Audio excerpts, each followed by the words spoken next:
நம்ம ஒரு குட்டி ஸ்டோரி பார்க்கலாமா? வாங்க வீடியோக்குள்ள போலாம். இமானுவேல், இங்க போறேன். நான் விளையாட போறேன். அப்பாப்பா, என் ஃப்ரெண்ட்ஸ்லாம் என்னை ஒரு கேள்வி கேட்குறாங்கப்பா. இந்த உலகத்தை மனுஷங்களெல்லாம் யாரு படைச்சாங்கன்னு கேட்குறாங்கப்பா. நீங்க எனக்கு சொல்லி கொடுக்குறீங்களா? நான் சொல்லித்தரேன்ப்பா. எல்லாவற்றையும் கடவுள் உண்டாக்க தொடங்குறாரு. நம்மள நல்ல நல்ல பொருட்கள் எல்லாமே கடவுள் தான் உண்டாக்குனாங்க. பகலில் வெளிச்சத்தை கொடுக்க சூரியனை உண்டாக்குனாரு.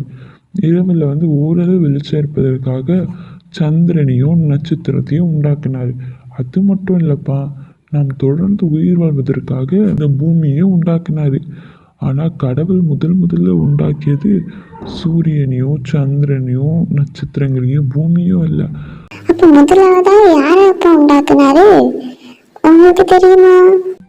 தெரியும்பா.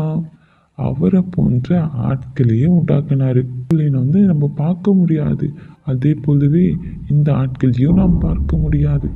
இவர்களை தேவதூதர்கள் என்னங்க பைபிள்ல அழைக்குது.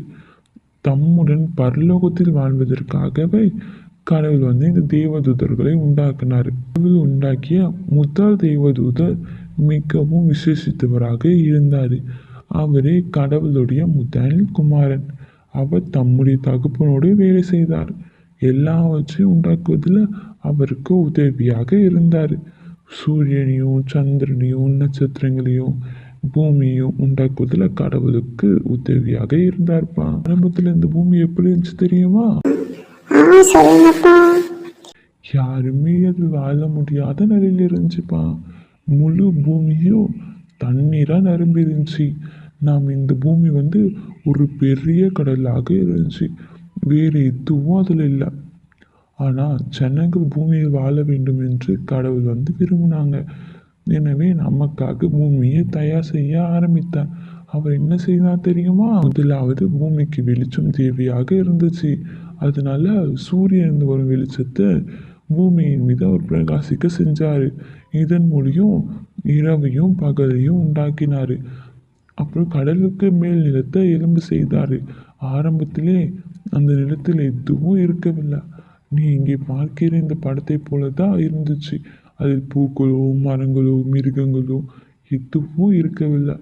கடலில் ஒரு மீன் கூட இல்லைப்பா. மிருகங்களும் மக்களும் பூமியை உயிர் வாழ்வதற்கு அதை மிக அருமையான ஒரு இடமாக மாற்ற கடவுள் இன்னும் நிறைய வேலை செய்ய வேண்டியிருந்தது.